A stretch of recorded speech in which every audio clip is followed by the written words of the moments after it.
Cyber crimes నియంత్రణకు బలమైన చట్టాలు ఎంతో అవసరమన్నారు ఏపీ శాసనసభ డిప్యూటీ స్పీకర్ రఘురామకృష్ణంరాజు. ఆ దిశగా ప్రభుత్వాన్ని, సర్కారు యంత్రాంగాన్ని అప్రమత్తం చేసే దిశగా చర్చించినట్లు వెల్లడించారు ఆయన. బెట్టింగ్, లోన్ యాప్స్ వల్ల ఎంతో మంది అమాయకులు మోసపోతున్నారని అన్నారు. ఈ మొత్తం అంశాలపై వచ్చే శాసనసభ సమావేశంలో చర్చ జరిగే విధంగా చర్యలు తీసుకుంటామన్నారు ఏపీ శాసనసభ డిప్యూటీ స్పీకర్ రఘురామకృష్ణంరాజు.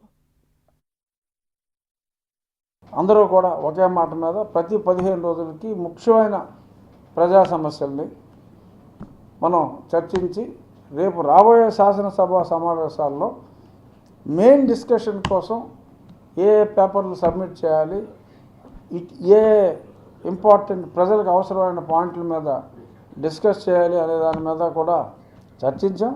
అలాగే శాసనసభలో ఇటువంటి ప్రజా సంబంధిత ఇష్యూల్ని ఎన్నో మాట్లాడవలసిన ఆవశ్యకత ఉంది. ఎమ్మెల్యేల మెయిన్ డ్యూటీ ఏంటి అంటే శాసనసభలో చట్టాలు చేయటం, ఆ ప్రజా సమస్యల్ని శాసనసభలో ప్రస్తావించటం, ఇది ముఖ్యమైన డ్యూటీస్.